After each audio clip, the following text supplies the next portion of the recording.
Assalamualaikum warahmatullahi wabarakatuh. Perkenalkan, nama saya Firdayanti, berasal dari Enrekang. Di sini saya akan menjelaskan daerah saya, yaitu Kabupaten Enrekang.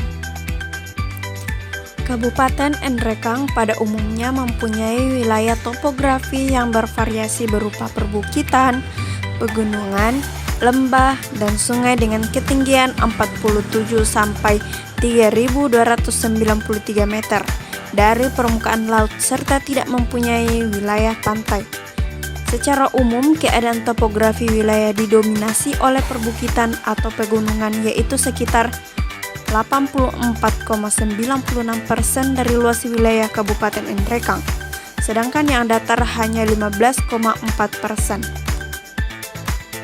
Musim yang terjadi di Kabupaten Enrekang ini hampir sama dengan musim yang ada di daerah lain yang ada di Provinsi Sulawesi Selatan, yaitu musim hujan dan musim kemarau, di mana musim hujan terjadi pada bulan November sampai Juli, sedangkan musim kemarau terjadi pada bulan Agustus sampai Oktober. Dari segi sosial budaya, masyarakat Kabupaten Enrekang memiliki kekhasan sendiri. Hal tersebut disebabkan karena kebudayaan Enrekang atau Masen Rempulu berada di antara kebudayaan Bugis, Mandar, dan Tanah Toraja. Bahasa daerah yang digunakan di Kabupaten Enrekang secara garis besar terbagi atas 3 bahasa dari 3 rumpun etnik yang berbeda di Masen Rempulu, yaitu bahasa Duri, Enrekang, dan Maiwa. Bahasa Duri dituturkan oleh penduduk di Kecamatan Alla, Barata, Malua, Buntu Batu, Masale, Baroko, Curio, dan sebagian penduduk di Kecamatan Anggeraja. Bahasa Enrekang dituturkan oleh penduduk di Kecamatan Enrekang, Cendana, dan sebagian penduduk di Kecamatan Anggeraja. Bahasa Maiwa dituturkan oleh penduduk di Kecamatan Maiwa dan Kecamatan Bungin. Melihat dari kondisi sosial budaya tersebut, maka beberapa masyarakat menganggap perlu adanya penggantian nama Kabupaten Enrekang menjadi Kabupaten Masen Rempulu, sehingga terjadi keterwakilan dari sisi sosial budaya. Adapun wisata yang terdapat di Kabupaten Enrekang, yang pertama yaitu Permandian Alam Lewaja, mempunyai jarak 6 km dari ibu kota Enrekang. Arah timur dapat ditempuh dalam waktu 15 menit. Di samping dapat menikmati kolam renang Lewaja, kita dapat juga menikmati keindahan alam Lewaja dengan air yang jernih dan sejuk. Kemudian Villa Bambapuang. Villa tersebut sangat strategis karena lokasinya berada pada jalur menuju daerah wisata Tanah Toraja, yaitu 18 km arah utara Kabupaten Enrekang dan berada pada ketinggian 800 meter di atas permukaan air laut. Di villa ini, wisatawan sering mengambil gambar keindahan Gunung Butuh Kabobong yang biasanya dikenal dengan sebutan Gunung Nona.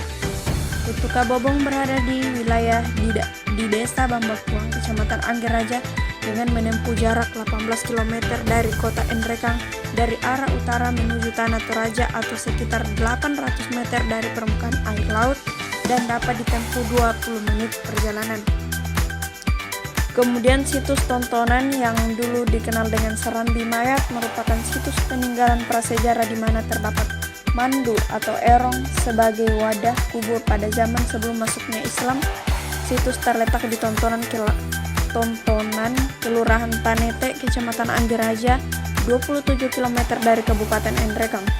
Kawasan ini juga menjadi pusat kegiatan panjat tebing yang dilengkapi sarana outbound lainnya. Kabupaten Enrekang terkenal dengan sebutan Negeri Seribu Gua. Loko Bubau merupakan salah satu gua yang sangat menakjubkan dengan stalaktit dan stalagmit yang sungguh mempesona. Gua ini terletak di Desa Kandinge, Kecamatan Baraka, 53 km dari kota Enrekang.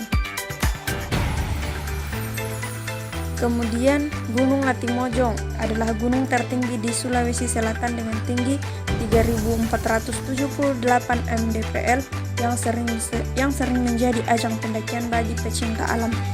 Berada di Desa Karangan, Desa Latimojong, Kecamatan Baraka, sekitar 70 km dari kota Enrekang. Dan masih banyak lagi tempat wisata yang ada di Kabupaten Enrekang. Adapun makanan khas Nrekang, Sulawesi Selatan, yang pertama yaitu dangke, yang kedua naso cemba, yang ketiga papiyong, yang keempat ayam bunduk-bunduk, yang kelima barokbo, yang keenam pulu mandoti, yang ketujuh depate tekang, yang kedelapan pisang epe, yang kesembilan sawalla, dan yang kesepuluh dodol malino. Demikian penjelasan singkat mengenai daerah Kabupaten Nrekang. Kurang lebihnya mohon dimaafkan. Wassalamualaikum warahmatullahi wabarakatuh.